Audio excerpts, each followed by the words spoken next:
Hey friends, Corey LaJoie here. Welcome to Stacking Pennies alongside Ryan Flores and another guest. Big show coming up, time. Corey Heim joining us right here in the Nonsense Garage, talking about his truck series dominance and his race at Kansas this weekend in the Cup car. Strong showing out of that young man, as well as a big pit crew edition. Look, going into the All-Star race this weekend, a little bit of pit crew competition. We talked to some dogs on pit route. All that and more. Kyle Larson takes it up at Kansas. Let's go.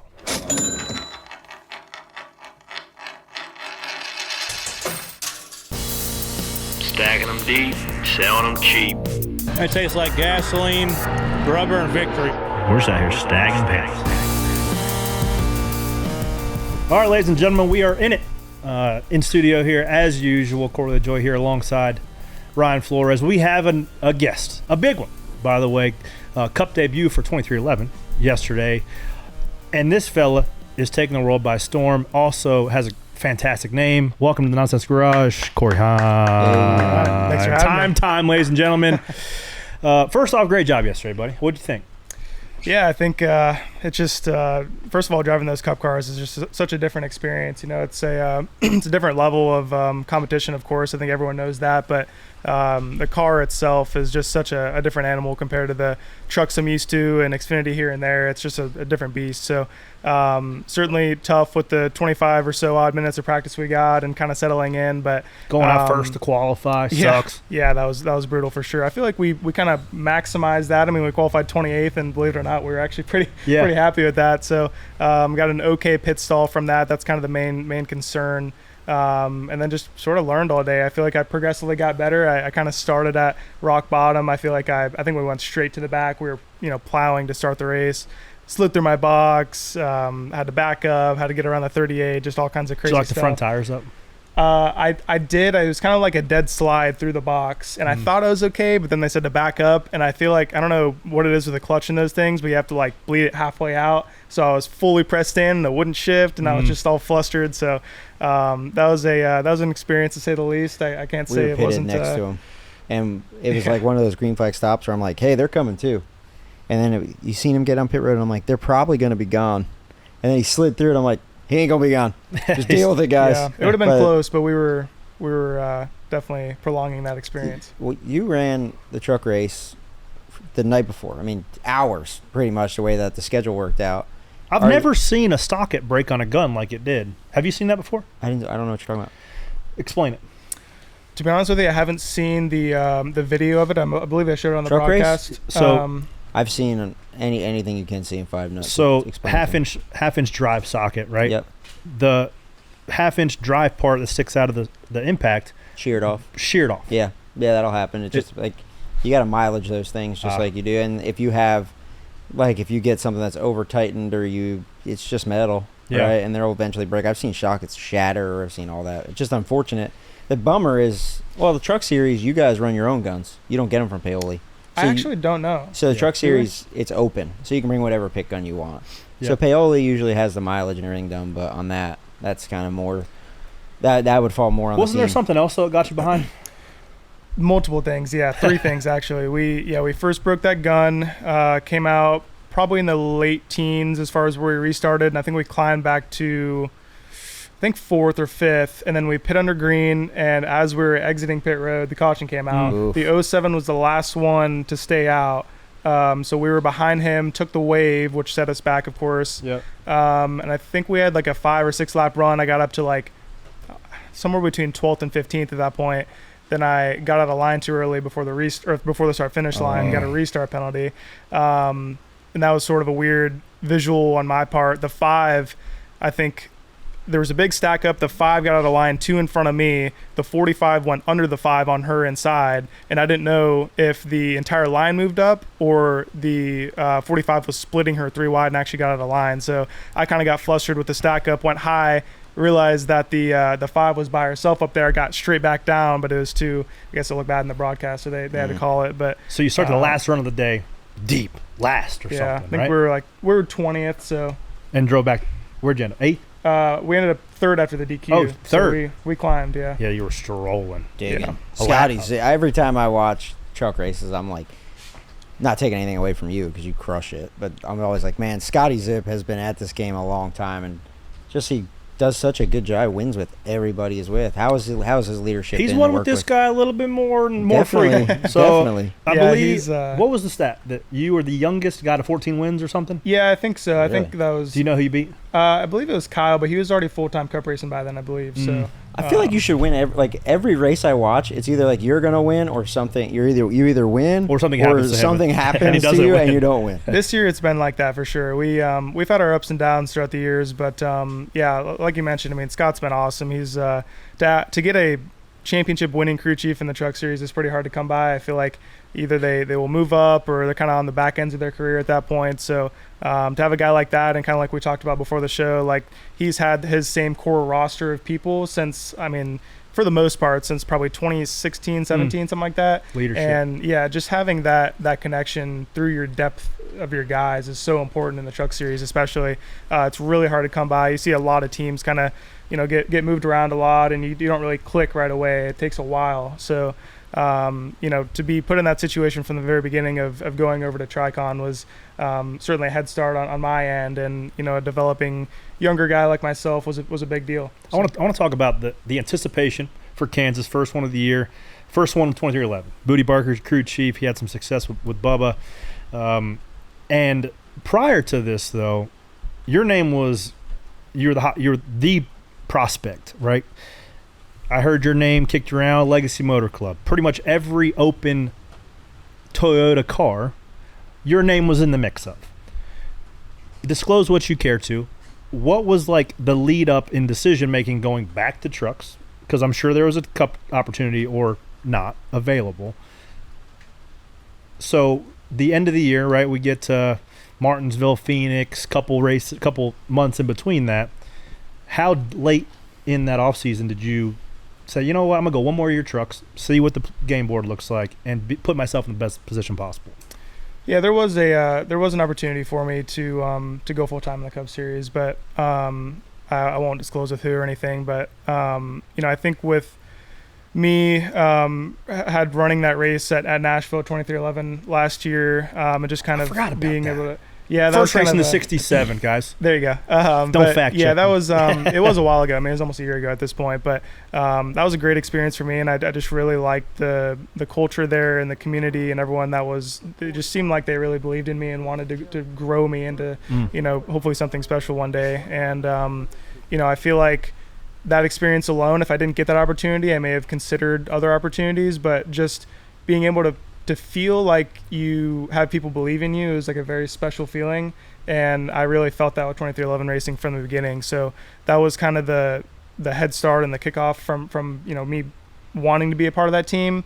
And when they were able to offer me to come back and run those 5 races and still be able to run with Scott and have opportunities at wins, it seemed like kind of a no-brainer. I mean, I certainly considered both options, but for me it just made more sense. What is it though?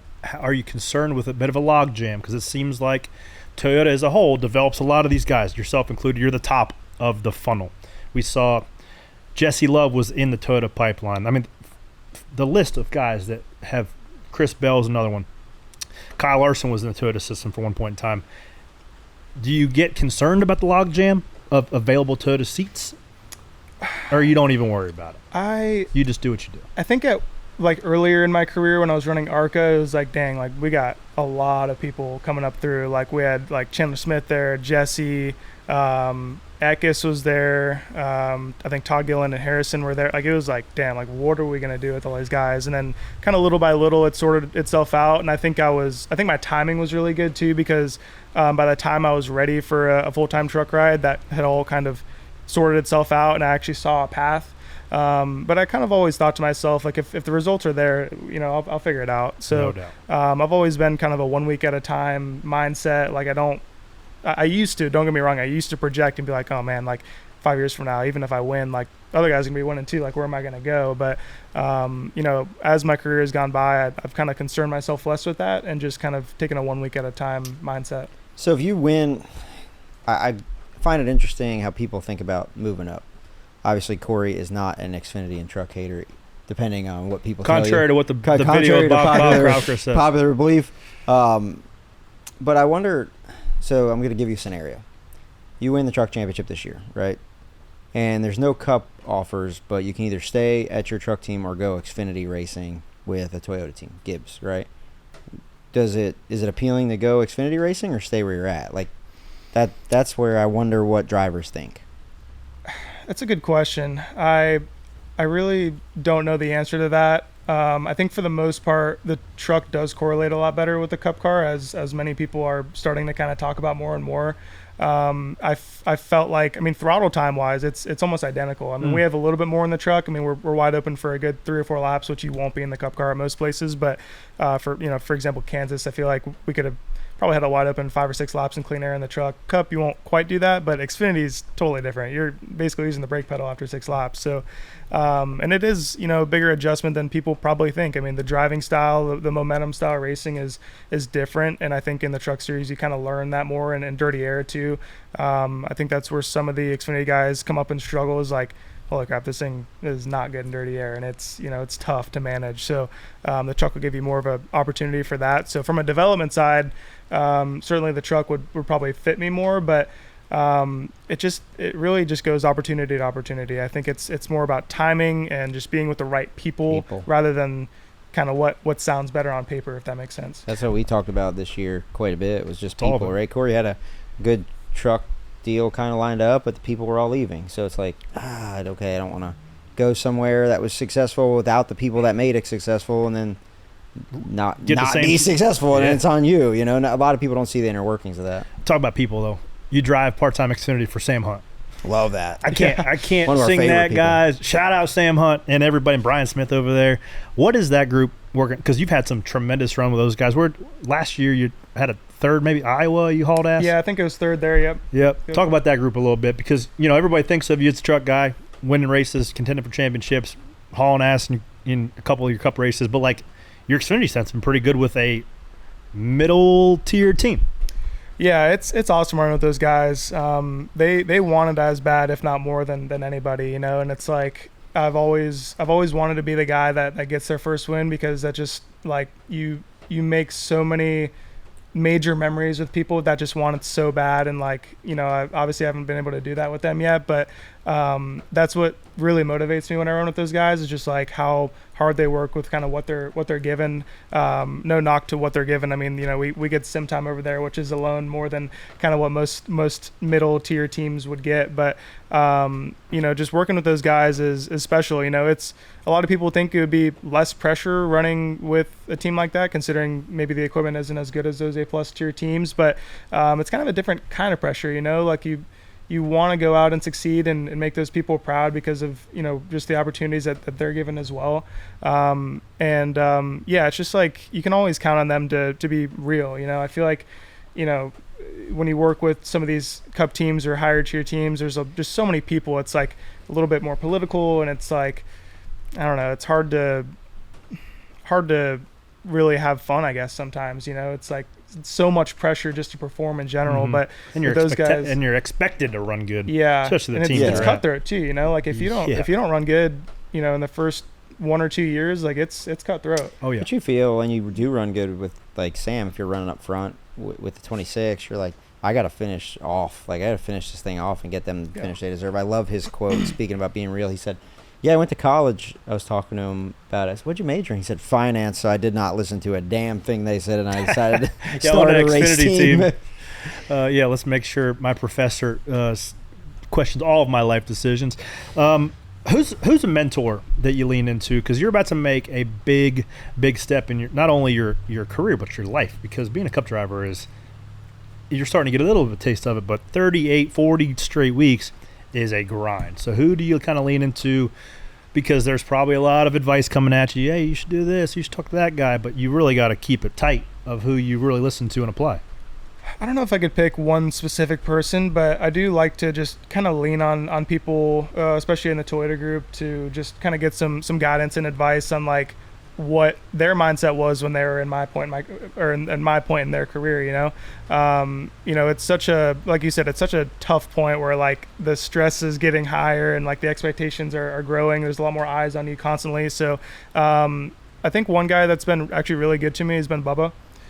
He's been awesome, like to just kind of pick his brain, and he's also like kept me very accountable. I had without getting too into detail, at practice at Kansas, me and someone were I merged in front of him, and then he wanted to get back at me and merge in front of me, and then we were kind of like throwing sliders on each other in practice like a bunch of idiots, and it almost cost Bubba. It almost wrecked him, actually. So he sent a pretty mean text after practice to me, but I thought it was very fair, and like kind of was like, okay, like I need to probably calm down a little bit. But he's also just offered me a lot of like really good life advice, and I actually talked to him about kind of the 2311 deal in general, just to see what he thought about it, and if he were me, like what he thinks. So but of course Denny too, like he's been, you know, I think everyone knows he's very outspoken, so he's been very honest with me about a lot of things, and he was one of the guys that I talked to a lot when I had the 2023 truck championship thing go on, like on just like how to handle that, because I know he's faced a lot of criticism in his career, of course, and like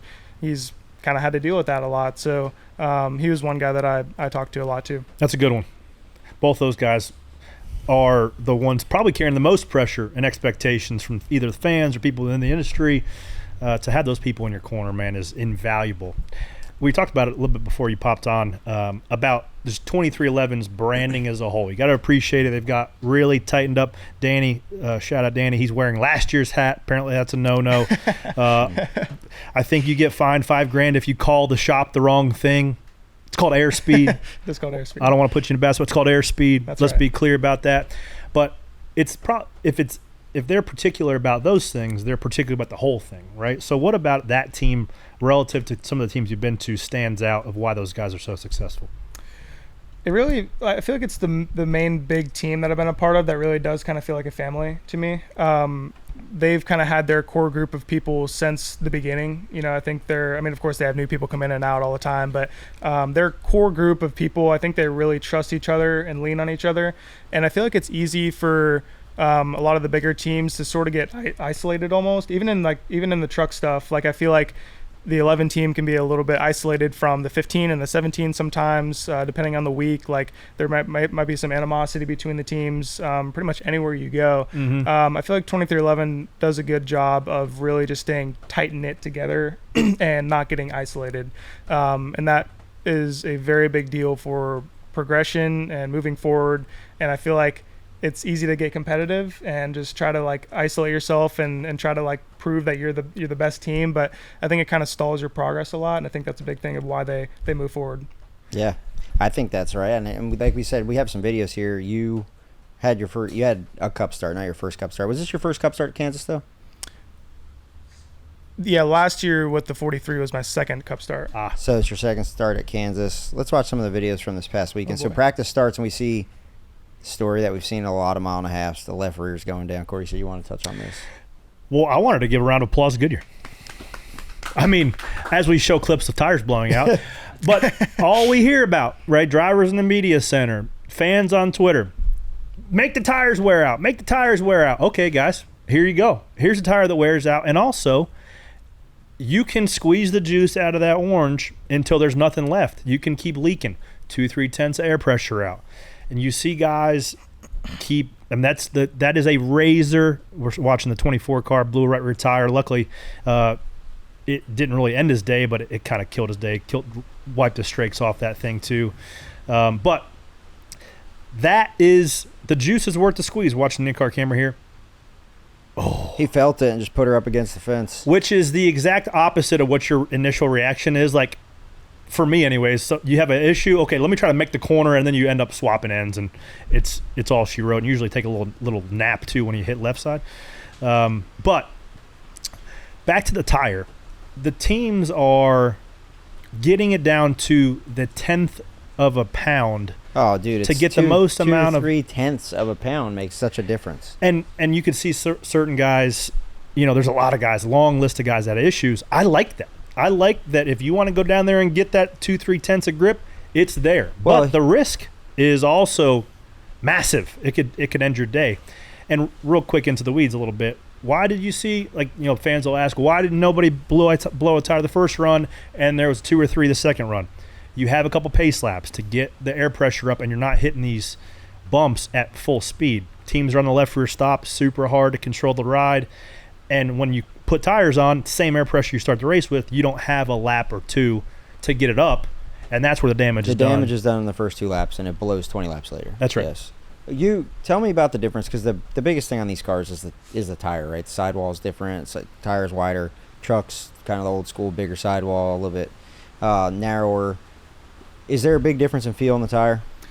Yeah, I mean, I remember William Byron touched on it after the truck race. He kind of mentioned like you're not really able to slide these cup cars around like the trucks. You know, I feel like with the trucks they have so much side force. I mean, you see those things basically are built like bananas. You know, their tails are offset like a lot, which adds a lot of side force to those things and a lot to lean on. And also the sidewall of the tire, like you touched on as well. A lot of compliance. Yeah, so much more feel as far as being loose. I mean, you can dang near put the steering wheel 180 degrees and just keep it there. I mean, you're not going to be doing yourself any favors doing that, but you're not feeling like you're going to wreck at any point. I remember when I was racing with Hocevar in the truck race for the lead, like he tried to clear himself in 3 and 4, and I was able to come back around his right side. You could see his white gloves in the car. He was twisted up, but he was totally fine. Like he wasn't. I don't think he was about to wreck by any means, but he was sideways. Did homie come across start finish line in the truck race with his middle finger? He pulled off a turn 4 and held it for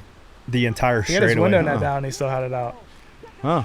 So that was a big difference. That's something to say. That I noticed, but I will say, like, it's amazing how sensitive these things are to adjustments too. I started the race out. We kind of over tightened up from practice. I was really free in practice, and we started 28th, and we kind of knew we were going to be tight in traffic. But the last thing we want to do is start free and go the entire stage 1 just wrecking loose. So kind of over tightened up, and I mean I was tight, but I wasn't horrible. But I went straight to the back. I mean, like, I felt like I did everything right as far as placement in my offsets and dirty air, and I thought I was doing an okay job, but I was just too tight and I went straight to the back. Green flag pit, made an adjustment, and it was like we were literally half a second faster, and we went straight forward. And I was like, damn, like that was a great adjustment. What'd you do? Half in the left rear or whatever. A little bit of air pressure. It's like, what? It's crazy. Like, man, we got to put a wrench in the trucks and go 3 rounds to do anything and don't feel anything. They're so ride height sensitive now that you can't put wrenches in the back of these cars because you're just moving the diffuser closer to the ground or further away, right? So it's not, you can't make a wedge adjustment like you used to. Yeah, and I mean what you unload with is essentially what you're married to all weekend. But talk a little bit about Booty and what he brings to the table and his knowledge and just the overall leadership, because his leadership style is way different than probably a Scotty Zip or even the other 2 crew chiefs and Billy Scott and Charles Knight over the 2311. He's gold, man. He's awesome, man. He's a really, really funny guy too. Like he is he speaks his mind, but he also does a really good job just kind of picking you up when you're down. Like I kind of touched on it earlier how horrible my stage 1 was. I fell to the back, slid through my box, couldn't get it in gear, went a lap down. I mean, it was abysmal, and you look forward to that race for months and months and months, and then you're just like, you just get beat down from the start. And just the things that he's able to say to pick you back up is, something that you don't see a lot with crew chiefs. Like you kind of touched on earlier, they're almost robotic half the time, I feel like. But I've been fortunate to get people like Zippy and Booty with the cup starts. Like they've been very good leaders from head to tail as far as personnel on their team. If they make a mistake, picker makes a mistake, it feels like they always just pick themselves back up due to that leadership, and I can say the same about myself as well. The good thing about cup racing compared to truck racing, as you touched on, if you do have a bad start to the race, you have a lot longer time to make it up. And in a truck race, you have one bad run, you're behind the whole race. But we see later in the race where I saw you just boop, boop, boop, figuring it out, and then you get a couple cautions here. These restarts, how much crazier were the restarts in the cup race compared to like what you usually see in a truck? Honestly, pretty similar. We definitely get wider, 3-4 wide into the corner. I think a lot more guys are timid in the trucks to do that, but that was the golden caution for me right there, because we had just taken the wave around on about 30 lap tires. Get you back square. Yep, got back down pit road, and we were golden. I mean, we had the pace. As soon as we made that adjustment in stage 1, we had the pace the whole race. I mean, we legitimately drove from like 27th to 15th, but I was a lap down, so I was P26, but we had driven through the field, and that one saved me right there. So that was big for me.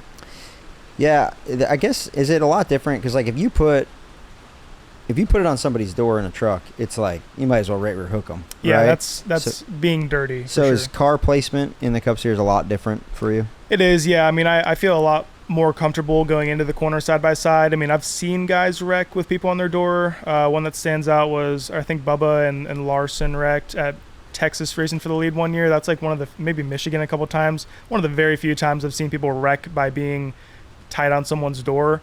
Whereas the truck, I mean, if you want to wreck a guy with air by putting it on their door, you can absolutely do it at any time.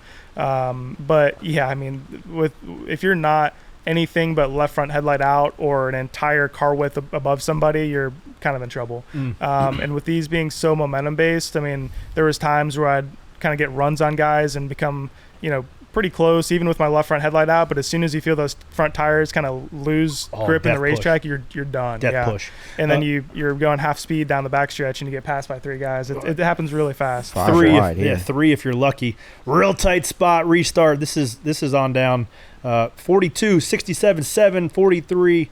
That's just a tough spot you're in there. Got a little tight. I heard you on in-car camera dump it, but by then 7 was on your right front tight.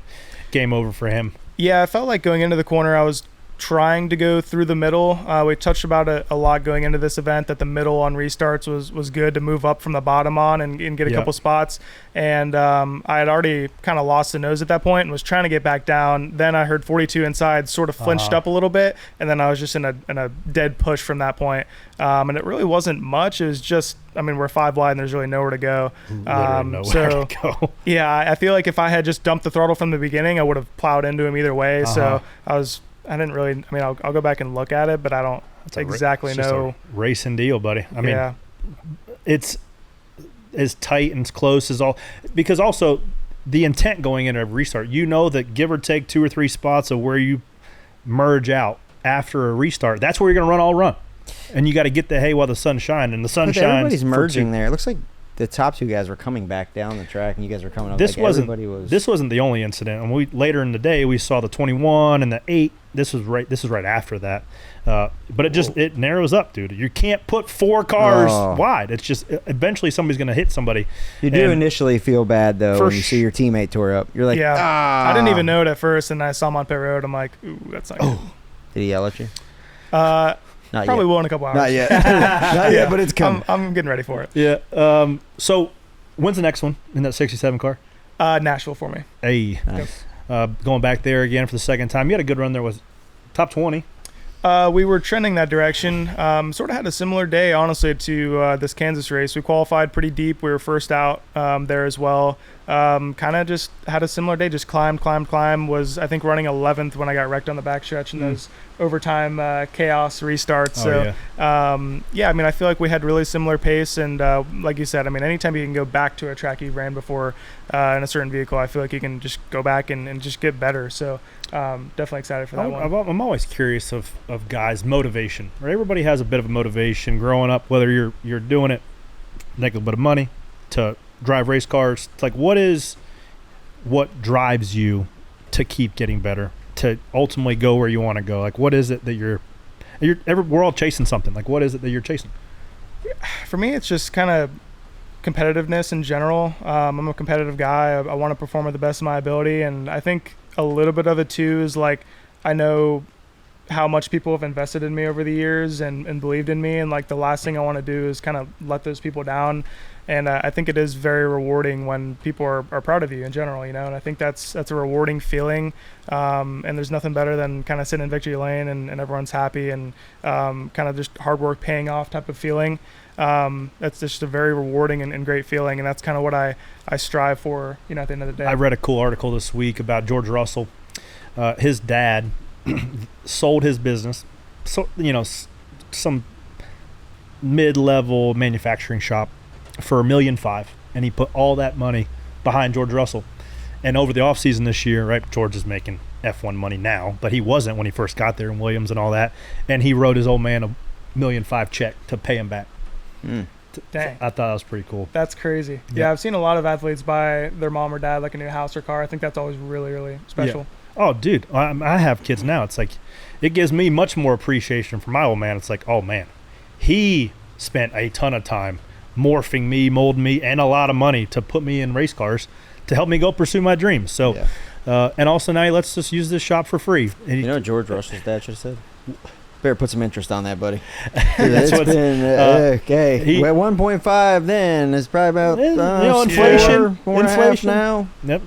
I'm sure they're doing just fine. Put it back. I'm sure they're just fine. Well, Corey, this is your first time on the show, right? It is, yep. First time. So glad to have you on. But before you go, I got to ask you 3 questions that we ask all the guests. What's it? If you had to pick one type of car and one type of racetrack, or one racetrack to race out the rest of your life, what do you go with?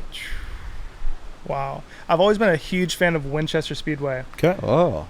I really enjoyed my super late model days there, but I don't know if I'd race it the rest of my life, but maybe a one-time thing. I think a sprint car would be crazy around there. Oh my God. Yeah, that's a hell of a thing to pick for the rest of your life. Not the rest of my life. I'd probably pick a You super might only late do it model. one time, and that'd be it for you. Yeah, that's right. Yeah. Wing or no wing? Yeah.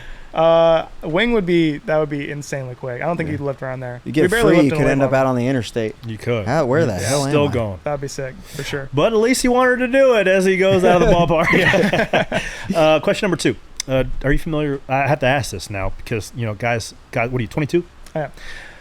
It seems like guys under 30 haven't watched Men in Were you Black. born in 2005? I was born in 2002. 2002. Yeah, I don't know okay, if you're, I'm trying to do the math, here. 20 But plus I don't 2. even know what year it is. 2002. Okay. We got that There covered we now. Have you heard of, have you ever seen the movie Men in Black? Will Smith. I have seen Men in Black. I think I've seen, is there multiple? There's like 3 of them, I think. I think I've seen the first one. All right, that's fine. So you get the reference. In there, they have a pen that zaps all your memory. Mhm. So if I had to zap all your memory and you had to keep one of your racing memories and nothing else, Wow. what do you go with? That's a really good question.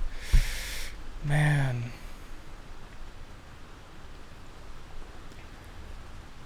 I feel like it would have to be something. I feel like one of my first ever racing memories with my dad, like just when it was me and him in quarter midgets, nobody else touching the car. I feel like that was a really, like at the time it didn't feel special because that's all I knew, but looking back at it, that was a really cool thing for me.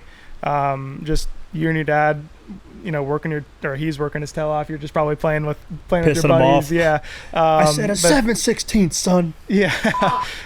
Just memories like that are really special to look back on before you ever, started renting a late model or a Legends car or whatever it may be. I think stuff like that. I couldn't pick one specifically, but I think those are very priceless memories. I like that. I like that answer. That's a good one. Last question.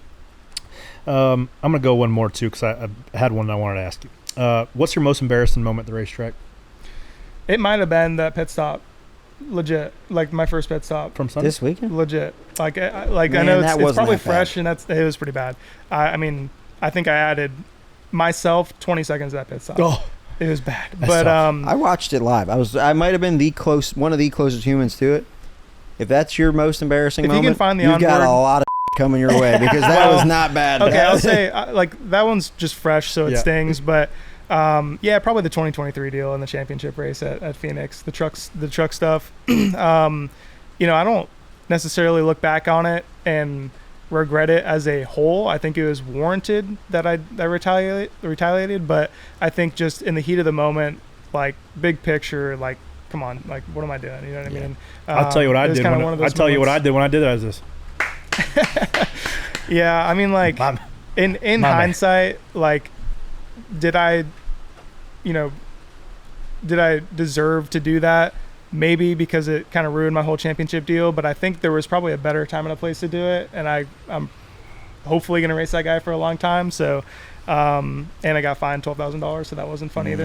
But hey, that's no small amount of money for a truck. No, guy. it's not. No, that's a lot for a trucker. That's one where your hands shakes a little Yeah, bit. Well, that's a tough one last question. I'll let you go. This is just one off the top of my head, so bear with me. If you had to, you mentioned, the opportunity and the time you spent with your old man working on quarter midgets and go-karts and whatever that be. If you had to tell, because there was probably multiple, if not many, points in time where you didn't feel like a cup career or this as a career was going to be an option. For sure. What would you tell 12-year-old Corey if you had to zoom out and like, yo, man, this is what's going to happen? Yeah. Buckle up. I don't think he'd believe me, honestly. I mean, I raced quarter midgets until I was like 12 or 13 years old, which is way longer than most kids that end up cup racing do. I think, I remember I raced with Chandler Smith growing up a lot at my local track in Georgia. He went to Bandos when he was 8 years old, and he was in a late model by the time he was 13. I was still in quarter midgets when I was 13 years old. I was way behind, and I loved it. I mean, I raced religiously trying to get better, and just because I enjoyed it, it wasn't like a grind for me. I just loved racing. I enjoyed it a lot, but I mean, we barely had enough money at the time to run 10 ARCA races, which is a lot of money, don't get me wrong, but it's not enough to go, make a career out of it. So, you know, I don't think he'd believe me, first of all, but I think the fact that I've enjoyed it so much in my life has got me to where I am. Like if it was a grind for me, which I actually look at a lot of younger guys in like trucks or ARCA right now, and it just they kind of look miserable, not gonna lie. Like it's just so much racing for them, and it just looks like a grind, and you can kind of see their performance going a little bit downhill because of it, just from an outside perspective looking in. Yep. I think the fact that I enjoyed it so much helped me get to where I am today. So I just look back and say, like, just enjoy it. Like, don't stress about it. Just go have fun. And I still tell that to myself today. Like, it's so hard to put it in perspective and go actually have fun with it when there's so much pressure and stress on the line. I would just tell myself to just enjoy the moment, keep loving it, and do it for fun. I will record that, and I'm going to play it back for you in a couple years after your first full-time season as Cup. Like, hey, man, listen to yourself. Yeah, have fun. But Corey Heim. And you're going to be like, shut that off, dude. I don't know what the hell I'm talking about. Cup racing. I don't want to talk to anybody. Yep. It is. But, like, then you look at Joey, right? He legitimately has fun doing it. It's a job, but the best Joey ones have Logano? them. Yeah. He says, he's the number one guy that says, I don't do this for fun. Yeah. Championships are fun. Nothing else is fun. When he gets checks and trophies in the bank, that looks pretty fun. Yeah. That looks pretty fun. It's always fun in hindsight. Yep. Like I always remember looking back at races, like for example, Kansas last year. It's like my favorite track to race out in a truck. It's so much fun. And in hindsight, I'm like, damn, that was a lot of fun. I had a blast. And then I go into this year's Kansas truck race. It's like, I'm stressed out. This is not fun. So it's just a different, like in hindsight, it's always fun. But looking forward to an event, it's like, oh gosh, this is going to be tough. Well, because you could prepare for, in your case, for this race, 6-8 months, right? You're looking forward to it that much. Yep. But keep having fun, buddy. And with that, ladies and gentlemen, Heim time is over. Stick up. Big show. Bunch of pit crew fellas coming in for the rest of the show. Pit crew week in America. But Corey, good luck in Nashville. We'll be seeing you around. More Stacking Pennies coming up right after this.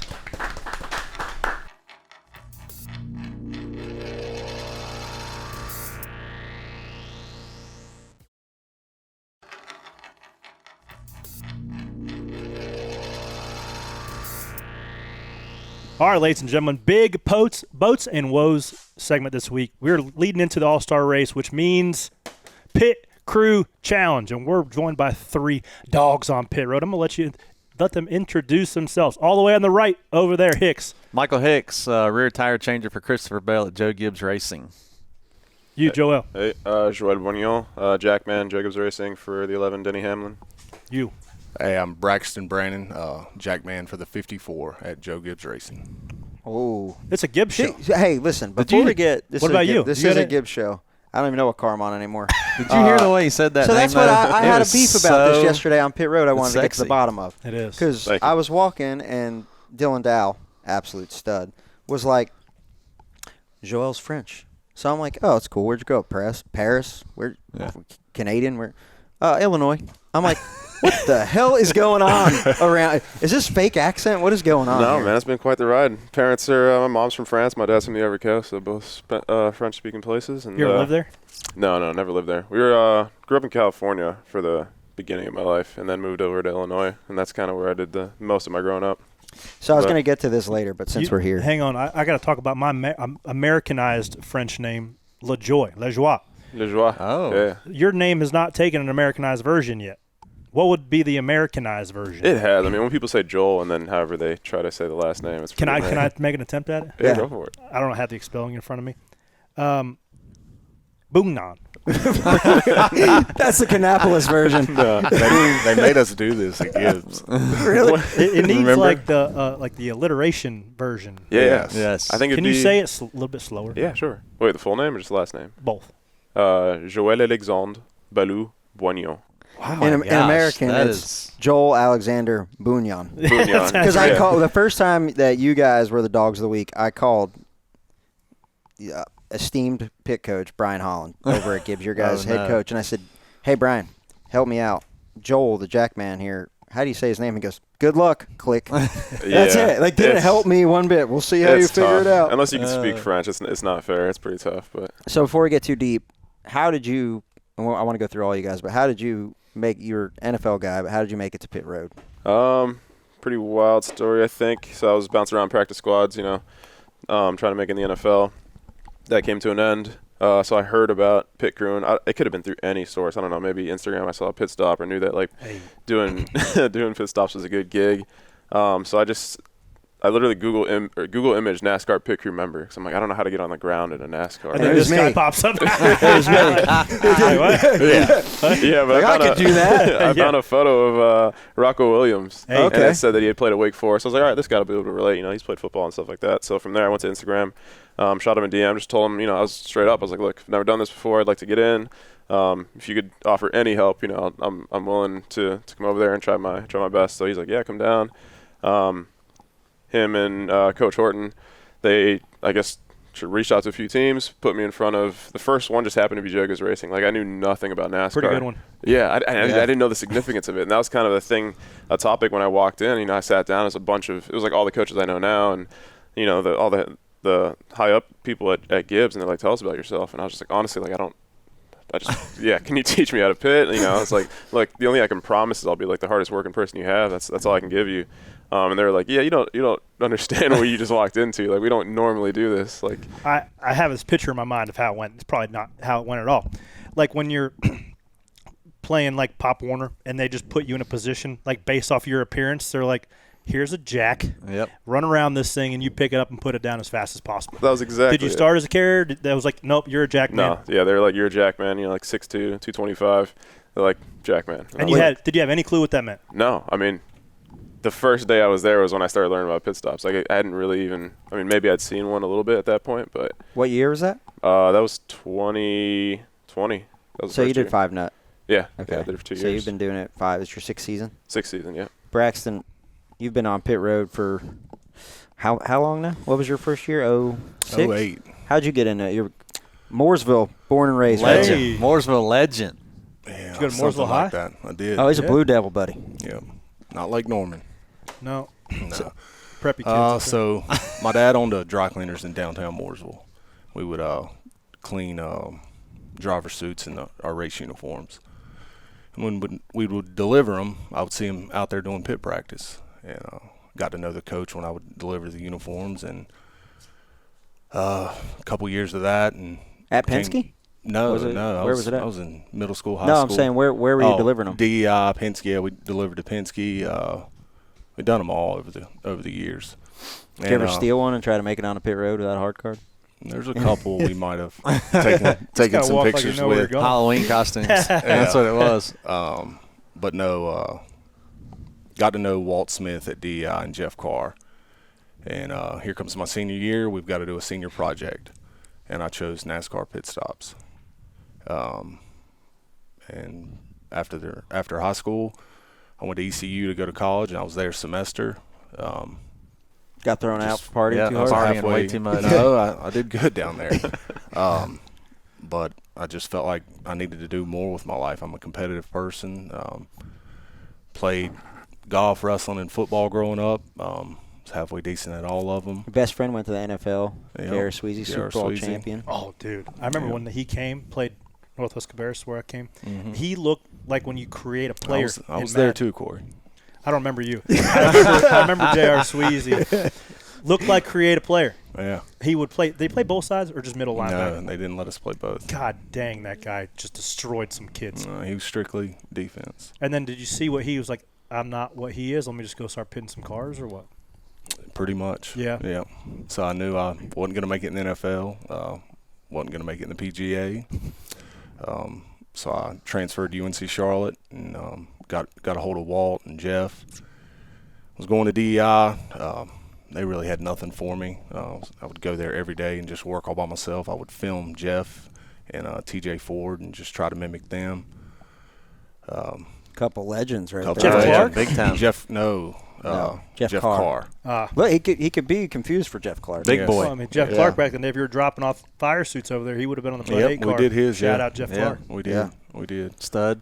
Yeah. And heard about an opening from Ray Gallahan, the pit coach at Penske still, for a developmental program. And went there, did some tests similar to like what Joel's talking about. And that was That was the Mooresville pronunciation of it. Yeah. yeah. and after that I ended up being at Penske for 15 years. Hey. Yeah. Nice. When'd you go to the 54? 2023. Okay. We'll touch on it, but this man retired, then came out of retirement. Took a little break. Yeah. And we all got to do that every now and then. Hicks. Yeah, so I've kind of been around it my whole life. My dad was a tire changer. I was kind of the shop kid. So where at? MB2. He was with Ernie Irvin and all them guys. Changed rears. Really? So I was kind of the shop kid. You just take me to work. It's back in the day, you could take your kid to work, run around the shop. I'd ride go-karts around the business park in Mooresville, the mile loop there. Oh, yeah. All day long. But I always said I'd never do it because he was always gone. Those guys had to travel Thursday, Friday, Saturday. I was like, I'm never doing this because obviously he was gone a lot. Went through high school. I always built cars with my dad. He kind of built cars on the side, so I was always kind of mechanically inclined. And then I got through high school, and I was like, he had a shop, and I was like, man, I don't know what I want to do with my life. And whenever at his shop, he had a little practice hub. So at lunchtime, we'd mess around and kind of challenge each other. And Greenlight Racing had a mechanic job open, putting in motors and stuff like that. And I was like, you know what? I'm going to go do that. For old Bobby Dotter? Bobby Dotter. That's where I got my start. No kidding. Yeah. So I started doing that, and 2 weeks in, the rear tire changer got hurt. And they're like, hey, can you change rears? I'm like, sure. Yeah, I'll try. Yeah. Got the pedigree. I was like, I'll try. So that's kind of how I started. And when I started that, I got in touch with Walt. It's funny, Braxton brought him up. And so I was going over to DEI, and Walt was kind of teaching me how to glue lug nuts and working with me on the side. And then he used to have those nighttime practices at Wood Brothers when the shop was in Mooresville over there behind Chick-fil-A. Yeah. So I was going over there and doing that. And then whenever Wood Brothers and JTG joined, they had that massive tryout. They were going to have 2 trucks, two Xfinity cars, and a Cup car. So I went over there, tried out, and they come up to me. They're like, hey, we don't have a spot for you, but we want you to do the pit stop stuff. I was like, sure. Because at Greenlight, I was driving in the van in the races. I mean, it was getting pretty brutal. Yeah. You realize how bad you want to do it or not. Yes, correct. So I was like, man, I'm not doing this. So I did that, and it was the same thing. 2 weeks into the year, the rear tire changer on one of the trucks got hurt, and I got put in, and then that's kind of how my story went from there. Yeah, it's all about timing, right? Yep. Timing and preparation, and then you've been around. What's this now? 20th year. Holy cow! Yeah. Do you get a watch? I'm old. You get a watch. Some places. I'm on the downhill slide here. Aren't we all? Yeah. There's been a turnover though. It just seems like over the last decade, the guys that look like Joel are coming in much more, and guys that look like you are finding their way out. Hey. Yeah. And part of it. It's life, but 100%. It seems like it was just 3-4 years ago. And I'm always curious of what team was the first one to go to Clemson, and teams that were sending Hendricks kind of started that a long time ago, but then one lug happened, and now you have these beasts that come in and. What team was in Kentucky? Was it Bruco? That's Tennessee, I think. In Tennessee. So I remember we had a deal with them when we were racing short track stuff where we went down there. And they had college athletes in there then, and they were just a standalone Busch team. So this is nothing new. What was Big Ed Watkins? He was one of the first ones, and Shannon Myers. They were one of the first ones. It's been going on a long time, but now it's, and I think through one lug nut, it's kind of become more prevalent because it's more of a athletic event. But before we get too deep into it, we do the boats and woes segment every week, so we got to break down some video from what happened this weekend. There was a couple woes this week for sure. The first one's with the 20. Is this the 24? The first one's with the 24. They're going to get a flat. Regular flat under green. Yeah, they're not ready for it. So Patton's going to come out here, no gloves on. He's going to raw dog this right rear tire. It's Jackman that thing's what, 300 degrees probably? Jackman's got one glove on. Does the rear changer have gloves on? That's toasty. He doesn't have gloves on. No. That's brave. That's brave. And here's that's what a dog. Here's the other thing I wanted to talk through. These guys, I don't think Hendrick has intercoms yet. I don't believe they do, and that's where chaos ensues. Well, you guys were the first ones to go to intercoms, and now a lot of teams have had them. I'd say 75%. Yeah. But I can't think about doing pit stops without them, right? And it's one of those things like we've all seen the sport move, especially in 20 years. But it's one of those things now that wasn't around 3-4 years ago, and now it's like if it shuts off before we go over the wall, we're like, hey. I mean, the other thing too is one lug. Everything happens so much faster. Yes. It's almost like a must because things are happening so fast. Have you watched the Full Speed NASCAR doc yet on Netflix? I have. When Letard's talking about a fast NASCAR stop is 9.5 seconds, and I'm like, I know. Not anymore. You're losing 5 spots. Like 9.5, bro. I was like, Letard, come on now. Let's. It might be like an 8.7. We had a bit of a woe on the 11 car here. Walk us through this because you guys were there first person. Yeah, so we're having some clutch issues. I guess went out, so obviously it's not gonna start once we drop the jack. So we got tasked with pushing the car, helping them start. By the way, that car was a rocket ship. The nut fell out of the gun right front. So what happened here, though, I could speak for Austin, is he goes to pull and he cocks his pull, and when that happened, because when you pull it, everything comes out as it should. The lug nut stays kind of in the countersunk part of the wheel. Look at Dylan just pulling that thing. Yeah, come on, lucky he didn't rip the front fender off. When I first saw that, I was like, "Oh, he's gonna rip the fender off." That so too. But when it got cocked a little bit in the wheel well, it kind of changes how all that lines up, and it can kick the nut out, and that's what happened. Especially since it didn't shoot. It just kind of thing though. Where you're like, oh, I know. I was about to grab my spare, and then I see it coming around, and it was just because the front changer. What's his name? Austin. He lost his spare. His spare went dangling too, and you pow. Yeah. And for the people that don't know, Dylan is a ball of muscle. He probably literally could rip the fender off the car if he wanted to. Dylan Dow. Is that Meatball? Sure no, that's not Meatball. That's Dylan Dow. Who's the other guy? Meatball's in the 20. Okay. His name, what's that's Jake. Jake. Yeah. Jake. No, Dylan Dow's champion of the sport. He's been around a long time. And the biggest woe today on the 11 car has a clutch issue. He has to rev that thing up to about 6,000 RPM to get a little bit of wheel spin before he jams it in gear, and it was all good until it wasn't. Yeah, that wasn't fun. Blew first gear out of that unit, and that was all she wrote. That is one of the least fun parts of the job. Heartbreak, man. Doing stuff like that, man. So let's dive deep into picker stuff now that we've. Oh, by the way, before we get too deep, Dogs of the Week 22 car. If you want to look at the roster, you can go look it up on J-Ski. Fast. They crushed it this week. Hey, they've come out of dogs. It's we see these trends, right? Where to start the year, the Gibbs organization, you couldn't even compete, and they're so much better. And then we just see, and I can't explain it, right? But the 54 has been great as of late, and then the Penske cars have kind of ramped up the last 2 weeks. But you'll see Trackhouse pop up there, and Roush was up there. I think 60 car was third. But it's weird to figure out that wave. Coot dog. Yeah. It's weird to figure out the wave of how it works. And talking to some of the drivers, I was talking to a driver last week, and I was like, you just can't beat 10-10s all the time. Yep. Well, why not? I'm like, well, why don't you qualify on the pole and win every race? It's not that easy. No. So we've seen that trend, but that's one of the things that's tough. That's what I wanted to understand, I guess, from you guys. And How do you though differentiate from a 10-10ths effort, but not a 10-10ths like full pull shooting for an 840? You're always giving right, because you're always 10-10 effort. No, yeah, when you jump over what's the wall. What's it mean going for an 8.9 versus an 8.4? I mean, it's just pushing it. I think at this level too, it's a lot of mental. Because I mean, everybody at this level has like the muscle memory, right? Yep. And it's just all about everybody clicking at the same time. You know, lug nuts coming on and off as they should, and you know. Now, this is me asking because you guys are in the trenches every week. I'm on the other side. I'm the one bitching when the tires don't go on right or fast enough, right?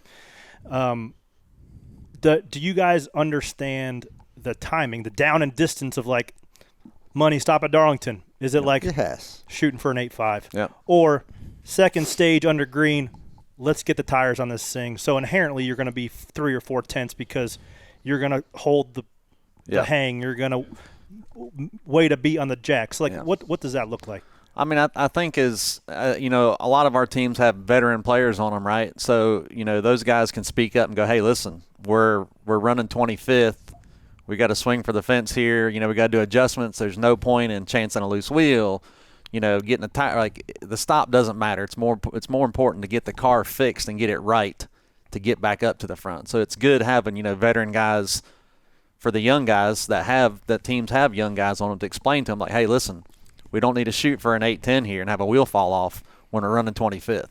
Well, and I think that's what Braxton, his biggest strong point is, and that's probably why they brought you over there to the 54 midway through the season, because I don't think anybody manages a race better than you did. I got to see that firsthand when you were with the 2 and the 22. Yeah, and that's definitely a big part of it, knowing, when to push it, when not to. That first stop of the race, we all like to get that one out of the way, and just reading your guys after that first stop and going, okay, well, I left 3/10 on the drop over here, 3 on this side. With just me doing that a little quicker, there's half a second. Yeah. There's no better feeling than seeing that. Yeah, it's a great feeling. You run an 8 and you're like, there's so much time. We got more today. Yeah. And then just knowing your guys, like, seeing, how they're feeling that day. Mm-hmm. Like, are they revved up? The other thing is under green, man. That's one of the toughest pit stops we do, because you look at it on paper and you look back at it on film and it looks the exact same, but really we're so much more conservative on those than we are, last stop of the race. Yep. And when you look back in time, sometimes those are your better stops, because you're not pressing, you're just smooth, and you're safe on both drops. But so much goes into managing the race. The thing with just us dropping the car. The ones when you stand up after a green flag stop and you're like, oh, that was an 8.7. Damn, I didn't even go for that. Smooth. But on the other side, like we're also talking about going from a 9 flat to an 8.5, right? A half a second. You can't. It's like a blink, right? Yeah. But people think that you just turn it on and off. Now we know where to squeeze. Get the juice from the squeeze. But it's like you said, it's very challenging. You got to see your guys. You got to trust them. And you have a hiccup. I think that it's easy when everything is going good. But like when you guys have a hiccup, the 11 teams to start the year has been the hottest team in the sport. But you inevitably come through when you're riding the wave of winning races, won Darlington. You guys, you guys, you're inevitably going to hit hiccups through a 36-week season, and whether it be on the racetrack where you see it, or you go through patches in practice where you can kind of see trends starting. How much harder is that once you lose a little bit of confidence to gain it back on the next one? That's pretty tough, but I don't know. That kind of comes down to the individuals too. I mean, we had, like I said, last race we had a hiccup, but I think our stop after that was an 8.7. So I think that's where your practice comes into play, because you've done those reps 1,000 times, and all your body of work can almost erase a mistake you've had just mentally, where you're like, what you're capable of, and you almost chalk it up as a fluke almost when you have an accident on pit road. You're like, no, you can do this 1,000 times. Don't overplay it. It just happened. Learn from it and execute like you can. So, well, like when I look at the stop this weekend, not to harp on it, but I look at also like that's what I've been with the same core group on the 12 car for the last 3 years, and then I get put with a younger group on the 38, and it's like teaching the younger guys that, hey, I love, and we could cut it out if you want, but when Ty Gibbs wasn't stopping really good in the box, and he apologized to you, and you said, yeah, that's right, I only practice 4 days a week for this. I don't know if that's how it went. I don't know, that's how I think it went, and that's how I'm going to tell the world it went. But I think you lean on that practice, right? And like to those guys, to the younger guys, I'm like, no, we have a process here. So like, what was off in our process there that caused us to kick a nut, that caused us to miss a jack stop? What did we press on? And then how do you just take that one small thing? Like for Austin's, you guys stopped really short, so you could have been shaded to the front of the car, which is why you're not centering the wheel, then you cock the pole and the nut falls out. Like people don't see that. They just go, fix it. But like, okay, how do I fix it? Where was I off 3 inches one way or the other? And having that process in your mind and being able to fix it, like you said, from the work you put into practice, those are the small wins that the fans don't get to see. They don't understand. So we got 2 guys sitting at the table, one Hicks and Ryan, that grew up, and yourself, that grew up only doing pit stops and got to the professional elite level to make a legitimate career for a long time. Uber successful. You, 2-sport athlete, I mean, I would consider in all metrics, being a pit crew member is an athletic job. Is the thrill or the concentration, focus, adrenaline level comparable, the same, completely different, going from being on an NFL field versus jumping over a car?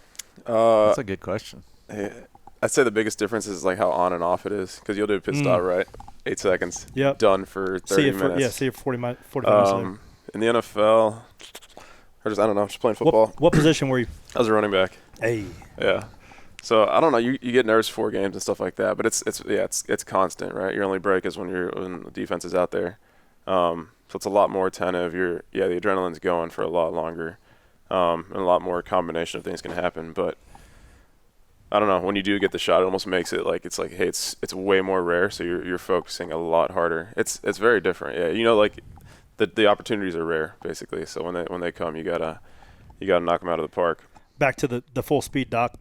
Letard also says pit crews are like kickers.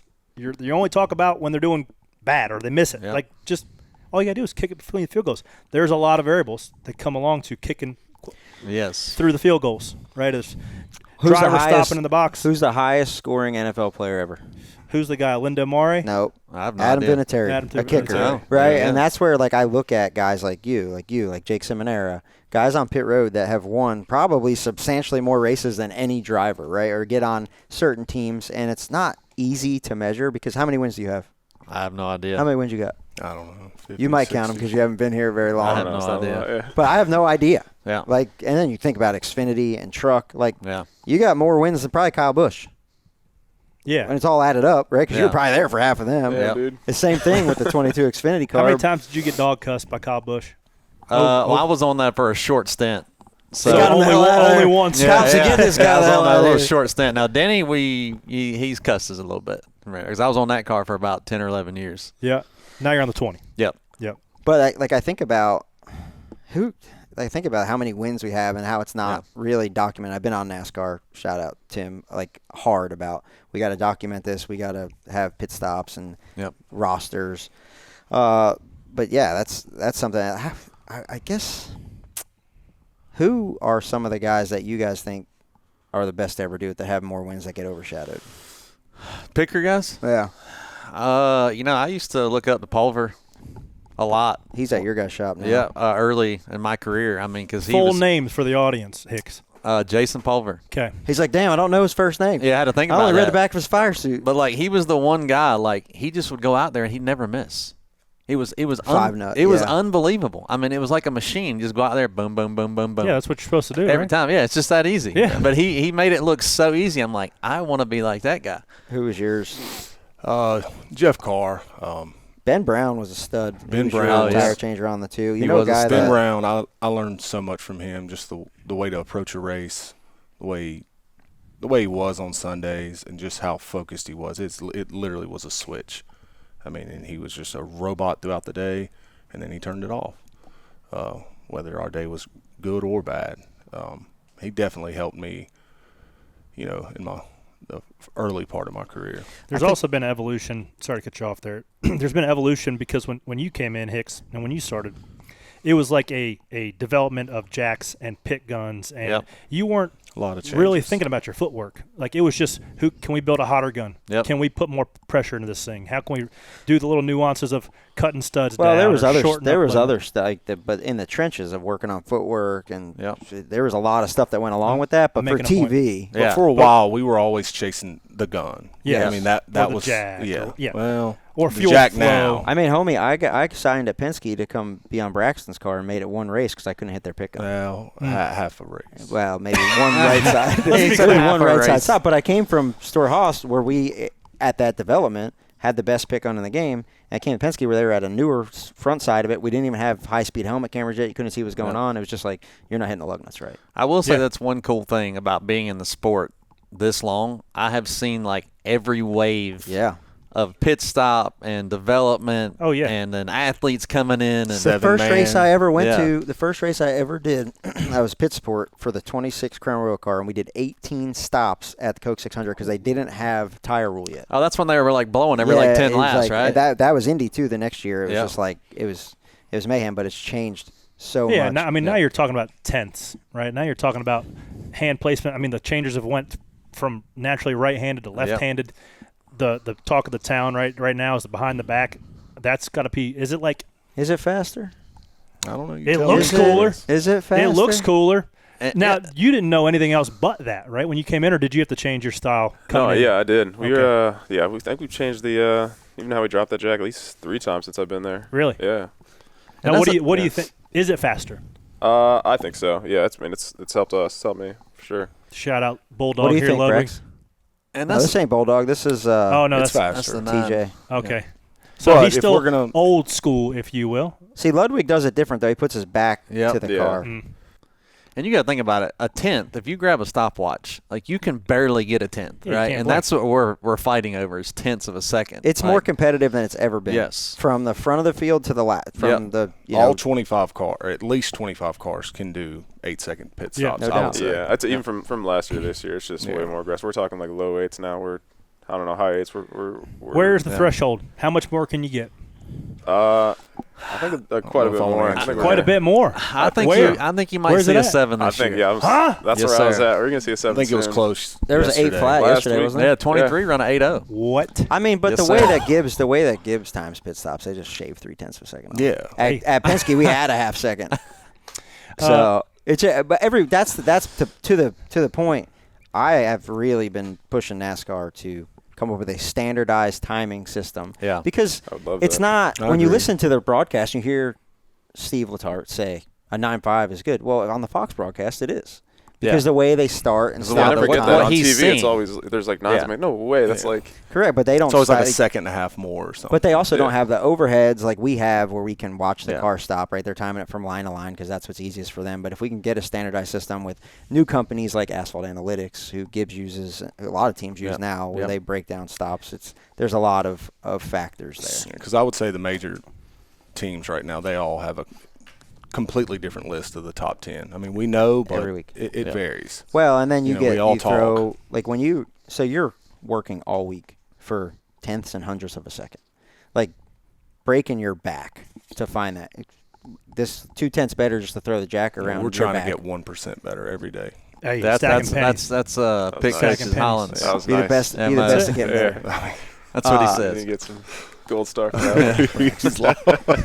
I always Threw pick me on. right I off. always pick on him. I'm like, what happens when we get to 100%? I mean, 1% every day. At some Well, point, you're going to okay, get to but you 100. move the Right, field life- goal. life You is move the pushing you down. goalpost. Like, yeah, what are we doing? You move the goalpost, then you go to a 7, and Yeah. then you figure out how to do a 7.5, right? Yeah. They just always move the goalpost. But that's like, They're never happy. but you go We all to know your that, own yeah. team, right? That's another argument. Is like some people throw out stops where they know they did a left side Yeah. adjustment, right? This team doesn't count it. This other team counts Waiting on against them. So it's fuel. always a discrepancy of I don't know, like who's the best on time. You can make the numbers say whatever you want, but one thing that I wanted to ask you guys, because you guys won a lot of races, still mad about the Darlington deal. Do you have a favorite shot. race? Because like that last pit stop, time's off the table. It's all about who comes out first at the end of pit road. Do you have a favorite race? Braxton, I'll start with you. Is there a favorite race that sticks out in your career? Yeah, Darlington. I think I've won a couple down there where we were really dominant on pit road. You got to pick one. Oh, Is there like one night that sticks out that you remember? One magical night. Yeah. You hit every Keselowski was driving peg. that MGD car. Oh, yeah. Came in maybe third or fourth, and put him out first. Did you over. drag Hicks off pit road? It wasn't Hicks. It was Everybody. Come on now. He's actually a semi-pro amateur golfer. Steve Price. Oh, He's the real boy. champ, Wow. actually, yeah. Golf I like snob that. himself. Drug Yeah, him. that hurt him. Mm-hmm. Yeah, he took that one to heart. Yeah. What about you?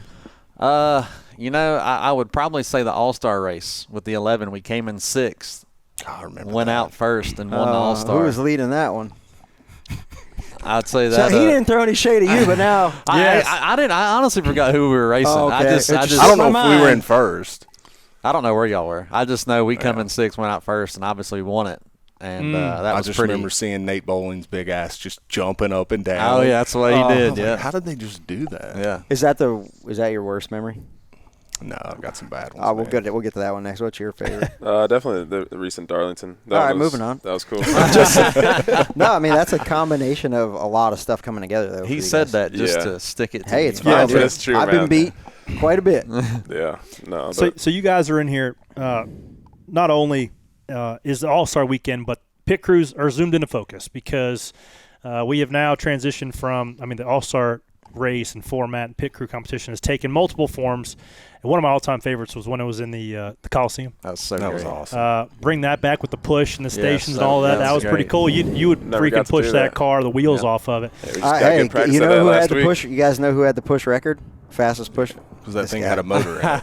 Didn't have Yeah, a motor in it, but yeah. it might have not had all the weight in it. Yeah. But they got the ball don't lie in that situation. Hicks ended up winning that one because we spilled too much fuel. But I did get a ring from it. And I remember I hadn't met You got the Braxton. styrofoam check, too, in your office. I hadn't met Braxton at the time, but we won that and went to Whiskey River with the big check. Oh, yeah. I didn't bring mine, but Rick Bidger brought his, and I thought Braxton was going to try to beat me up. Braxton had a bad reputation for wanting to fight back in the day. That's so not true. No, that's not true. No, that's definitely not true. not Does But I was like, damn it, how am I going to get out of here without him?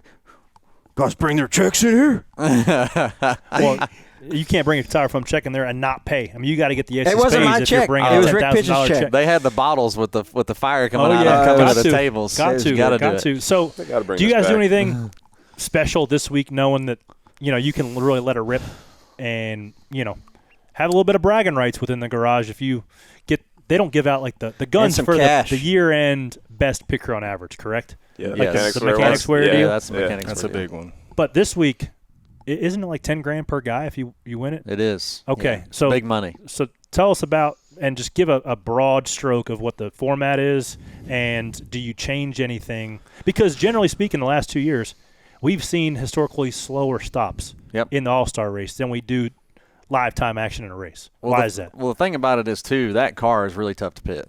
A lot of right front camber, a lot of left front camber. Jack stops The are left low. side's really low. The left rear is super tight. Mm-hmm. So that's why you see a lot of time slowing down. But, I mean, as You far drug as – your left rear last year and still won. Yeah, it was – our cars were pretty tough to pit. That I mean, pit road's as super everybody slick was. too. Yep. It is That's- super You slick. can't That's work killing the on your running pit times. box at all. It's just good luck. One shot at it. Yeah, I mean, as far as preparing, it's just you can't change what you normally do, right? Because if you go, oh my gosh, we gotta run an 8.2 for this pit stop, and you want to change what you know and what you've been doing all year, more than likely you're going to go out there and make a mistake, right? Yep. So it's just about just doing what you know, and just being comfortable, being calm, and just going out there and performing. Braxton, you've been a part of pretty much every pit stop competition since, 2010, give or take? Something like If that. I gave you the keys and a budget, how would you do a pit crew competition? Definitely something similar to what we used to do in the arena. Yeah. Thought that was neat. It was definitely not fun getting in shape for that because the first year I ever did it, I was just a backup. So all I did was push the car. You remember? I was Flores, but I actually pushed the car. I pushed it. Fastest ever, just so you know. Yeah, and then I got to compete in it the next year. I thought that was really neat. But something like that, close quarters where family can come, family and friends. That was the cool It thing was about it is special. your Yeah. family could be like Front right row. there. Yeah. It reminded And me just of like a watching. wrestling tournament. Like you knew when you were going, and 30 minutes before you're just sitting up with your family. And Was then all of a that sudden, was that at Bojangles? No. The first one was at Bojangles, first two maybe, but then it moved to Spectrum. Yeah. Oh, okay. Yeah. Where the Hornets play? Yep. Yeah. What was the format? Has there ever been like a tournament, like knockout style? Yes, That's tournament? what it was. That'd be so much Texas. fun. Texas was the so most Hicks fun. helped me. It That was sick. You had two fuel guys, you had rear guys. Another at each competition had a car at it. Yeah. So Yeah. 2 cars, 2 fuel guys, rear guys, and you'd always start behind the line. Front guys, and then Jackman was very in the back because we had the longest run, and then just a peg and run around. Yep. So you would start, jack the right side, drop it, run around, jack the left side, drop it, Hit a it. button. And a lot of guys would go to, reach too quick to hit the button and leave it Not up. rip it. Yeah. But with ours, the way we do it now, Wait, so there's no stop though? It's just kind of like. It It's was all every individual. individual Yeah. spot. The in cars their are just own- sitting there. Yeah. Gotcha. Yeah, so it wasn't We'll run you they a video. separated it to the team, right? It's everybody Yep. had, and then every person, the fuel man was the first one to engage, disengage, hit a button, and he would have to push this car, Yeah. and you'd bring your show car or whatever, and the first person push, then the rear carry would come start pushing, then the front tire change was some car, and the win was whoever pushed their car to a line. Yeah. To the Gotcha. Charleston line. That was electric. My favorite, and it wasn't the actual pit crew challenge, but it should have been, was that year at Texas when the top 10 qualified was next neat. to each Yeah, other. that was neat We went to too. the finals of that, and it was like just so much fun.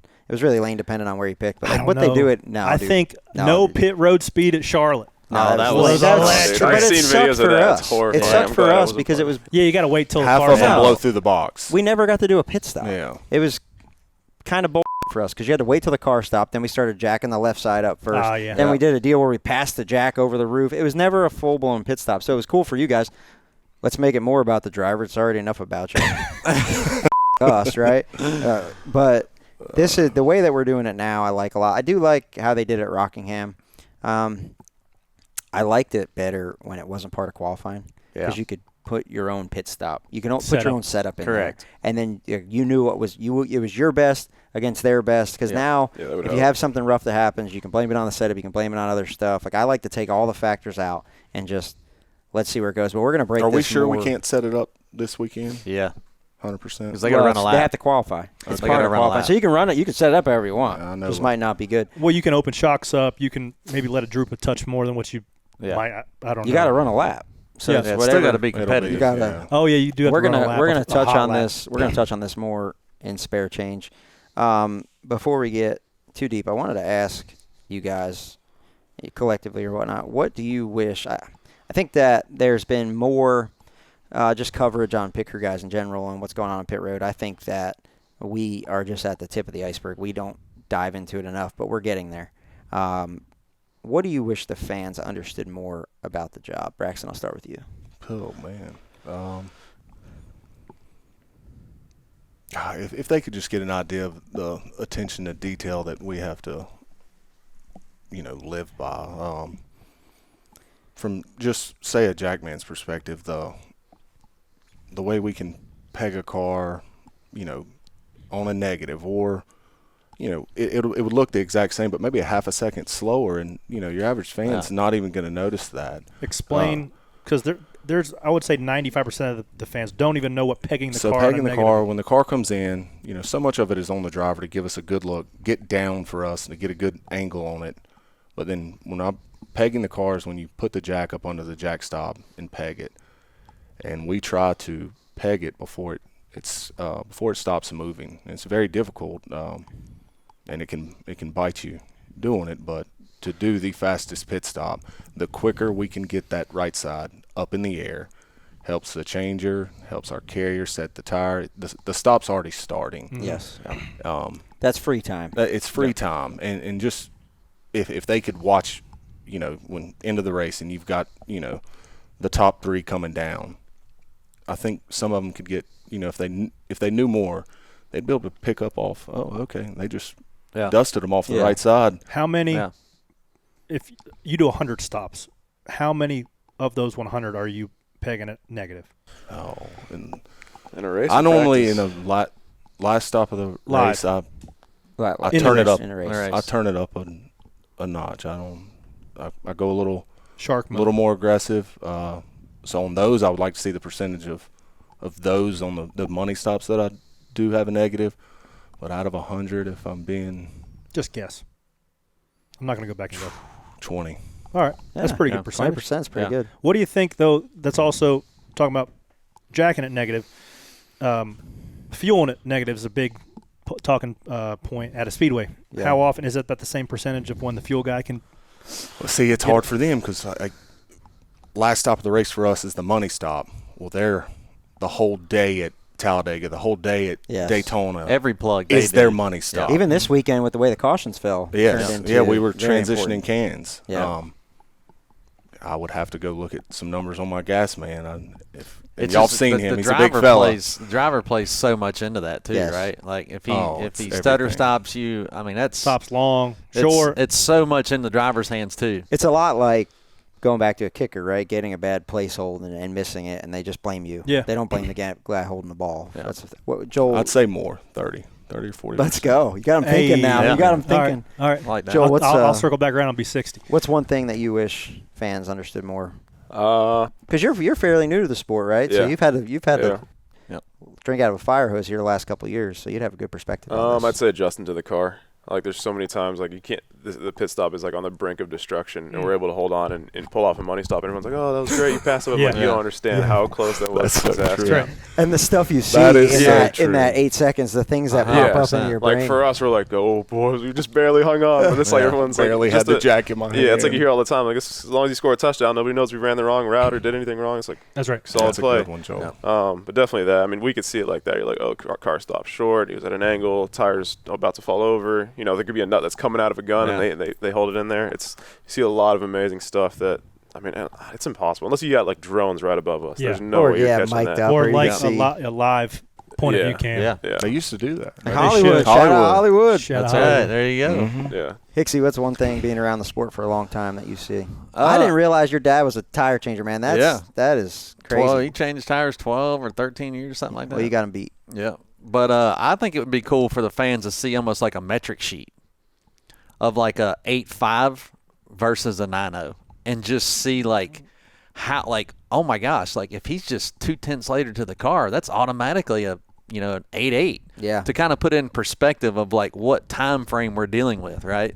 Because when you see that guy running 8.5, that guy running 10.0, well, that's terrible. But it really doesn't take much to get to a 9.0 or a 9.5 as far as a mistake. Like if they had some perspective of going, wow, like really this is tight. Like this is unbelievable what these guys are doing in such short time. You're stacking hundreds, which is what we decided we should have named this show because everybody hands them pennies now. Oh, okay. We need some stacks of hundreds. But him and I talk about it a lot, about Hall of Fame. Yep. And, we have been in the sport our entire life, right? And there's been hundreds of guys who dedicate their sport and have career-defining wins, and nobody really knows. I mean, Trower is a guy that comes top of mind. I've been on Trower hard, so you guys can't pick him. I love Trower. And legend. What sort of credentials do you think you have to meet, and this is objective, to consider your Hall of Fame as a pit crew member worthy enough, and should there be I will say yes, there should be a year position voted on by guys on pit road or media members, or the golden wrench type Hall of Fame jacket. I think it's not unfair because the world's not fair, but drivers and crew chiefs get all the love. Yep. And one bad stop can take could take Jimmy Johnson out of half of those wins, right? So what sort of credentials do you think boxes you have to check? I would say, obviously, you got to be in the sport a long time. Obviously, you have to compete at a high level for a long time. But I think also, when you talk to that person or you ask somebody about that person, it's somebody that's always been a good guy and a good teammate over those 25 years that he was in the sport, or 30 years.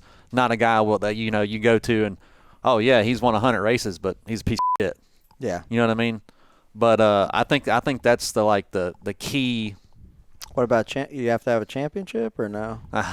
Take a hike. Well, I'm sorry. Earlier, I was just that obviously. You're the Denny Hamlin of tire changing. Yeah, literally. Because you've been with him for so long. Correct. I was. We pissed a lot of championships away on that deal. But yeah, I mean, I think that's for me. Obviously, you got to have wins, championships. I don't think you have to have a championship to be. Like, I think that if we had a pick your Hall of Fame, you're obviously in that, right? I don't want to speak for you, but and you're not. Your career's not done. You could win. You guys could win a champion. You could win the next 3. Yeah. Right. So, but I do think that. Oof, I don't know if I'm being around for 3. I agree that's with a you. long time. It's too out of your control It's too out of your control. For me, the big thing would be like, I don't know. It's really money stops me. I'm like, there's a race that you have no business winning, where you literally steal a race from everybody else. Or if your car's not good all day and you keep putting them. The 22 did it yesterday, right? Yep. His car was just okay, and they kept putting him in position. He ended up bleeding at the end, but they kept him in the race. Yeah, that's what got him the win at Texas 2 weeks ago. Yeah. The guys just keep tinkering on it, even if it's an adjustment, right? Just getting an adjustment, around a 9.2 or something to keep him moving. That's how you keep him in a race. I think that you can make a case for even myself, all 4 of us, to be a pit crew Hall of Famer. But who is an active guy not sitting at this table, obviously, that you would put in there?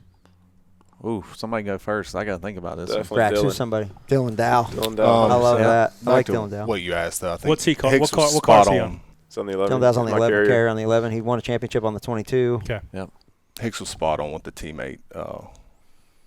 we all can do fast pit stops, and we all want to show up on the money stop. But being a good teammate is what they'll remember. I say it time and time again. Yeah. This job is more about finding 4 other guys that you like driving around the minivan with and being around. You're so right? Because this can feel like a vacation, and like gym class, where it could feel like a 36-week prison sentence. Miserably awkward. It will show up to your results though. It makes you faster. Absolutely, no doubt. We're so close to Well, the trust. guys. I mean, this job is so much.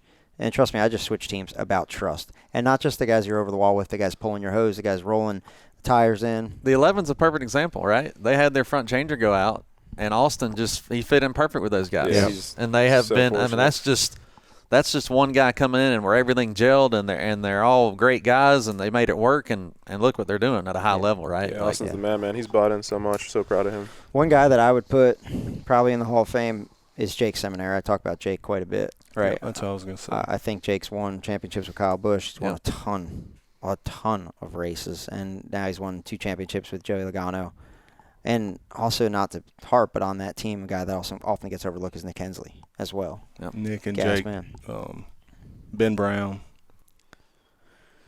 I was going to say Jake and Odell. Yep, I was going to Odell. say Nick Odell's the guy Yep. came Yep. to mind. Yep. He's what, on the front of the 9? On the front of the 9. He was also the other part of the car with Kenneth Jake. Purcell. I was about to say I gotta give Kenneth a They shout. were He's won like together. 5 championships. He's got more championships than all of us. Yeah. Yeah, he's still going. One thing I wanted to touch with you on, Braxton, before we get great. out of here and too deep in the weeds. You did so end of 2022, you pretty much retired. Mm-hmm. Was it 2022? 2022. Yep. You pretty much retired. You're like, I'm done. Walking away, I had a $100 bet. I Venmo'd $100. And then like 10 weeks into the season, you get a call from Joe Gibbs. In 6 months, but It wasn't. Yeah, I don't know. I can go back and look at my Venmo feeds because I sent you a Venmo request when you ended up back on pit road for that $100 back. What did you – I see it time and time again. Guys leave the sport and come back. What did you learn in those 6 months of retirement that made you want to come back to pit road? Being home on the weekend with the kids is man, yeah, it was not fun. it was awesome being home. My body didn't hurt. Yeah. Your mental – like I you're was so much stress-free. less stressed. You don't know, stealing this from Latart, you don't realize how effed up your job is until you stop doing it. Yeah. But you dove right back in. The only thing I probably missed was the locker room. But I was just done. The way things ended there, I didn't want to ever do it again. And then Joe called you. Holland and Coach Gibbs gave me a phone call, and at first I still didn't want to. And then maybe a week or two went by, and I finally went down and met with them. And he said everything I needed to hear. And it's got to be. I am. They got him right in. They just pulled him right Did you back call in. him? They You call pulled him him and right back say, in. hey, man, come on over here. Yeah, come on over here. I checked with Jason. Hicks before I went. How much did Holland being a coach at Penske for those years, would that help at all, or was it all Joe Gibbs that kind of reeled you back in? No, that was a huge help too, man. Having Brian there? Yeah. See, like, knowing you know how it is. Like, I mean, I was at Penske for 15 years. Some of those guys are still like my brothers. Yeah. Always will be. And granted, pit road is a lot closer than it was now. You remember Hicks, like in the early years, like nobody talked to anybody. Yeah. And now it was like, I can't talk to you. I got to beat you. Yeah. And we still want to bust each other's ass on Sundays, but we can be friends after, you know. But it was weird going over there. I still remember the first, them introducing me to everybody. Awkward as hell. But Holland made me feel right at home, and, I owe him so much. Well, yeah, I always wonder that because, like, I look at, like he said, like, we're creeping up on the ends of our careers. Like, will we be ready to be done with it? Especially when you've done it 20 years, my 19th season on the road. And I think I'll be ready. I think I'll be ready. Yeah, but you'll never. So, known fact for the fans, Michael Hicks He'll is be married racing forever. Michael Hicks is married to Jordan Hicks, who's Jordan Woods, so he kind of owns part of the charter, so he'll be part of the team. And the value of that thing's going up, buddy. buddy. Yeah. Congrats. I think the last one sold for $50 million, so congrats on the new house. 45. But and then your that 21 car needs to keep running good. I know that. That thing's strolling. It's fast. That thing is strolling. It's fast. That thing is strolling. So Higgy's got the questions. We always ask everybody 3 questions. Mm-hmm. Oh. So sorry to cut us short, but Do you have the penny for your thoughts too? You want to we got a penny for your thoughts from Vegas Jeff. What is the best post pit stop snack? You can't pick an Uncrustable because that's the only man. That's the only. Those are snack. up and down pit road. That is the pit road snack, dude. I would say that pit road goes through more Uncrustables than a elementary school cafeteria. It's unbelievable. Is that what you eat? Yes. That or ice cream cone. This man runs One off of of the two. seed oil and sugar. Drumstick. We always have them on Caramel the holler. filled? Yes, sir. You got to have the drumsticks. Golly, why am I 20%? What about you? bypass? You don't look like you eat a drumstick on pit road. Oh, no, I definitely have, man. There's a lot of ice cream in the 19 hauler I've stolen, but there's just like ice cream. I don't know where they get it from. It's like, have you had that on our truck? It's like melted chocolate ice cream. Oh, or I'll come chocolate get it milk, this pretty week. much. It's I'm about to delicious. stop by too. Yeah, Stop it's by. chocolate milk on our truck. I can't remember what the brand of it is, but that's after a race. There's nothing better. My young guys were eating cheeseburgers in the middle of the race. I'm like, what are you guys doing? And no wonder why you guys were on Tinfoil 970. cheeseburger. Yeah, that was the best one. Double cheeseburger with bacon. Yeah. What are you eating, Brax? Normally during the race, just fruit. Cat brings out all that fruit, and that's about it. And That watermelon is on that point. watermelon's good. We already kind of crossed this. Which pit crew member has the most impressive resume outside of racing? Whoa. Oh, outside of racing. I'd Man, I'd that's say a hard who's got a question. big wow. one? It's probably Josh on the front of the 99 being a Super Bowl champion. That's pretty cool. That was That's my thought, true. yeah. Yeah, that's very true. So yeah, probably it's his name Josh. Bush. Oh, Josh Bush. Yeah, There you that's go. right. Yeah. This was one I was going to ask. I'm happy that Ryan Lewis Pylon asked it. What is your most embarrassing moment on pit Oh, road? man, I got Hicks, one. Hicks, you can start. I got one. Also on the 11 car, and what's the thing that makes me more mad about this is, a long time ago when a nut fell off, you put it back on. But then, years down the road, it's like, oh, we're only hitting 3 and we're only hitting 4. So we come down leading, and it was at Richmond. And I'm on the front then. I'm on the right front. You're not cool enough to change front tires, dude. I was a stud on the front. Yeah, right. So the lug nut falls off. So I pick it up, go to put it back on. Well, when I put it back on, I rake it back off again. Oh. Put it back on and go to hit it with the gun, and guess what? Knocked it off The again. damn thing falls off again. Didn't want to go. And we were leading. We were leading. And then that made like the Sports Center circle top 10. Not top 10? Look at this guy. No. Look at this guy lost the race for Denny Hamlin. Braxton, what's yours? I'm gonna be Charlotte. What year was that? 'Cause What about Higgy will pull it. Pocono? I don't know. I got to look that up. How was that embarrassing? I couldn't help I don't that. know. It wasn't the Pocono event. Remember when Brax got hit at Pocono? Braxton and Ogles? Oh, yeah. Ogles ended up Ogles at did the not thing. get hit. He Ogles ended jumped on the up hood. at the camera on the roof. He was above Oh, I the remember windshield. that. I remember that. And then Hunter, the best was I was backing up for them, and Hunter just stood there. Didn't they His hands have up. like an in-car camera of him getting put Oh, on the hood? yeah. It was great. Yeah. It was bad. Braxton but the embarrassing part was after that, everybody photoshopped it, so it was like Braxton and Ogles floating in space, playing Mortal Kombat against each other. There was a picture of him getting body slammed by Ronda Rousey. I might still have it on my phone. Maybe we'll add probably it in. do. So what's your most embarrassing, Charlotte? Yeah, Charlotte ended up winning the race, but Well, that's not embarrassing if you Oh, still won. the You're like, Jack, oh, yeah, we the won. Jack. Listen. I mean, you remember how when we were trying to advance Jacks, and we were so behind though, but our plate when the Jack would go up, you had like a gap behind I remember the this. plate, and then it would close. Yeah. And it would come back together. Well, I knew I had set one deep.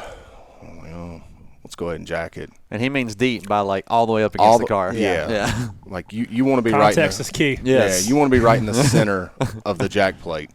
And I knew it was a risky one. Went ahead and jacked it, finished putting the tires on and drop it. And when I go to drop it, the jack Got just went with the car. Dude. Jay drug it all the way around the track. Under green. Yeah. It was under green? Mm-hmm. And you guys That's how- came back and won. That's how you know you had a hot rod. Well, it was. No doubt. There was also one that happened in Talladega, the 22. So Penske was like undefeated when the Jack got Yeah, drugged we around had the track because they came back and won that Oh. one We too. had a streak where any time my jack would mess up, we'd win. I'd be But those, jamming that nobody thing under knows there that every when week. you have something like that happen, you almost feel embarrassed to walk to victory lane at times. Like if you have a bad day on pit road, have you ever had it where you had a bad day on pit road and you're like, Yeah, I don't even want to go to victory I lane? didn't. There's been wanna times go. where I didn't go.